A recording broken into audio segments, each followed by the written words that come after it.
Hi friends, welcome to our new video. ഇന്ന് ഞാനൊരു unboxing video ആയിട്ടാണ് വന്നിരിക്കുന്നത്.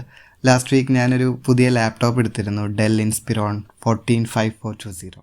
ഇത് ഡെല്ലിൻ്റെ ലേറ്റസ്റ്റ് 12th Gen വേരിയൻ്റ് ആയതുകൊണ്ട് ബാക്കി ഓൺലൈൻ പർച്ചേസ് സൈറ്റിലൊന്നും അവൈലബിൾ ആയിരുന്നില്ല. അതുകൊണ്ട് ഞാൻ ഡെല്ലിൻ്റെ ഒഫീഷ്യൽ വെബ്സൈറ്റിൽ പോയിട്ടാണ് പർച്ചേസ് ചെയ്തത്. ലാപ്ടോപ്പിൻ്റെ കൂടെ ഇവർ 65 വാട്ടിൻ്റെ അഡാപ്റ്ററും പവർ കോഡും പിന്നെ അത് കൂടാതെ ഡെല്ലിൻ്റെ ഒരു ബാഗും ഉണ്ട്. നല്ലൊരു ക്വാളിറ്റിയുള്ളൊരു ബാഗാണ്. ഈ ഒരു മോഡൽ പല സ്പെസിഫിക്കേഷൻസിൽ അവൈലബിൾ ആണ്. ആക്ച്വലി അതിൻ്റെ 2-in-1 360 മോഡലൊക്കെ ഓൺലൈൻ അവൈലബിൾ ആണ്. നമ്മൾ എടുത്ത ലാപ്പിൻ്റെ സ്പെക്ക് എങ്ങനെയാണെന്ന് വെച്ചാൽ ഇൻറ്റൽ Core i7 പ്രൊസസ്സറാണ്, പിന്നെ 16 GB RAM, 1 TB SSD, 2 GB NVIDIA GeForce graphics card ഉണ്ട്, 14-inch screen size, full HD anti glare display ആണ്, അതേപോലെ ബാക്ക് ലൈറ്റ്, കീബോർഡ് ഉണ്ട്, പിന്നെ വെയിറ്റ് 1.5 kg വരുന്നുള്ളൂ. അപ്പോൾ ഇതാണ്, it's more like a handy easy to carry laptop. നമ്മൾ personal carry ലാപ്പൊക്കെയാണ് ചൂസ് ചെയ്യുന്നതെങ്കിൽ ബെസ്റ്റ് ഓപ്ഷൻ ആയിട്ടാണ് എനിക്ക് തോന്നിയത്. ഈ ഒരു വേരിയൻറ്റിൻ്റെ പ്രൈസ് റേഞ്ച് വരുന്നത് 85K അറൗണ്ടാണ് വരുന്നത്.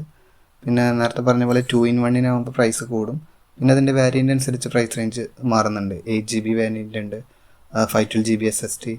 അത് ഓരോന്നും ഡിഫറെൻ്റ് ആയിരിക്കും. നമുക്കറിയാലോ, സ്പെക്ക് മാറുന്നതിനനുസരിച്ച് പ്രൈസ് റേഞ്ചിൽ ചേഞ്ചസ് ഉണ്ടായിരിക്കും. അപ്പോൾ ഞാൻ എന്തായാലും പർച്ചേസ് ചെയ്ത ആ ലിങ്ക് എല്ലാം ഡിസ്ക്രിപ്ഷൻ ബോക്സിൽ കൊടുക്കാം. ഈ പ്രൈസ് റേഞ്ചിൽ നോക്കുമ്പോൾ ഏറ്റവും കൊണ്ടുപോകാനും നമുക്ക് യൂസിനും കൂടി എല്ലാ സ്പെക്കോടും കൂടിയിട്ടുള്ള ഒരു ബെസ്റ്റ് ലാപ്ടോപ്പായിട്ടാണ് എനിക്ക് തോന്നുന്നത്. നിങ്ങൾക്ക് എന്തായാലും അതിൻ്റെ ലിങ്കിൽ പോയിട്ട് ഡീറ്റെയിൽസൊക്കെ ചെക്ക് ചെയ്ത് നോക്കാം. എനിക്ക് യൂസ് ചെയ്ത് വെച്ച് നോക്കുമ്പോൾ വൺ ഓഫ് ദ ബെസ്റ്റ് ലാപ്ടോപ്പായിട്ടാണ് എനിക്ക് തോന്നുന്നത്. നമ്മുടെ എല്ലാ റിക്വയർമെൻറ്റ്സും മീറ്റ് ചെയ്യുന്നുണ്ട്. ഇതിപ്പോൾ കോഡിംഗ് വൈസ് ആയാലും അല്ലെങ്കിൽ ഇമേജ് ഓർ വീഡിയോ പ്രോസസ്സിങ്ങോ ഗെയിമിങ്ങോ എന്തൊക്കെ ആയാലും സ്മൂത്തായിട്ടാണ് എനിക്കിതുവരെ ഫീൽ ചെയ്തിരിക്കുന്നത്. സോ ഈ ഒരു ടൈം പീരീഡിൽ ലാപ്ടോപ്പ് വാങ്ങാൻ ഉദ്ദേശിക്കുന്ന സുഹൃത്തുക്കൾക്ക് ഈ വീഡിയോ ഹെൽപ്ഫുൾ ആവും എന്ന് വിചാരിക്കുന്നു. Thank you.